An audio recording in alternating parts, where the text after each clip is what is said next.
Good day, everyone. My name is Yemi, and I'm the Pioneer Executive Director of Enough is Enough Nigeria, also known as EIE Nigeria, also known as EIE.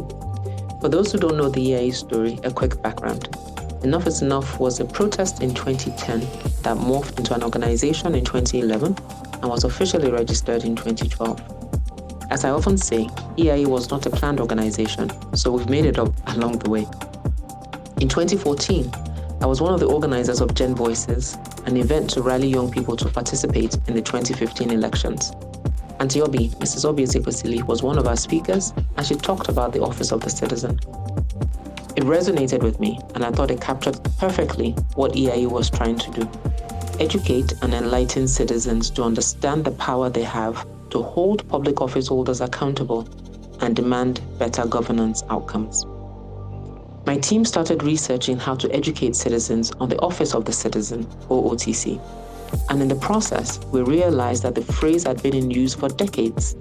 In some literature, it's falsely attributed to US President Thomas Jefferson, which would date it to the 1800s.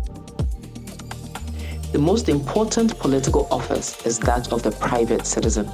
This was said by US Supreme Court Justice Louis Brandeis. We don't know when he said it, but he died in 1941. Another Supreme Court Justice, Felix Frankfurter, said in a democracy, the highest office is the office of citizen. He died in 1965.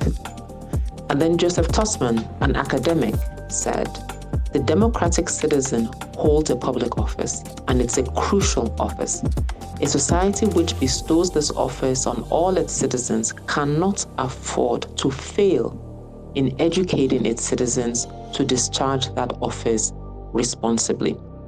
This was said in 1960.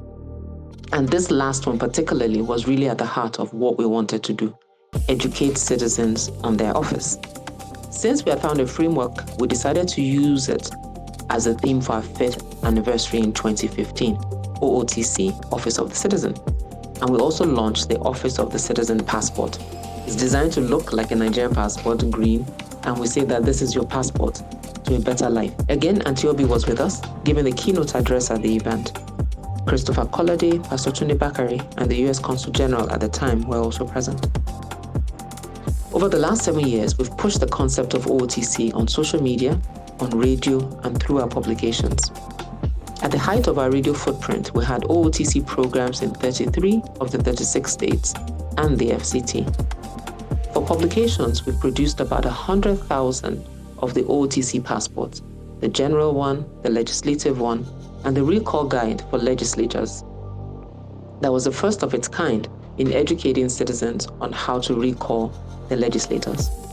We also produced Constitution 101 that strips the Constitution to its fundamental elements translated to 5 languages. Again, the first of its kind. We've also produced 8 editions of an elections toolkit for religious leaders. We designed a logo that was a play on the seal of the Office of the President. However, because it had the coat of arms, we couldn't trademark the logo without a partnership with a government entity. The National Orientation Agency has been very supportive in this regard, and their content on national ethics and values is included in the OOTC passport. Despite owning the copyright, we have treated it as Creative Commons, so EIE does not lay any public ownership to any of the OOTC assets, as that's our core objective. More people should understand the power they have as citizens and own the office, and we are quite pleased that it continues to be widely used on social media and in some publications. This has been EIE's journey, and it's great to see that the OOTC gospel is about to be deepened in Nigeria and expanded on the continent. Congratulations, Fix Politics.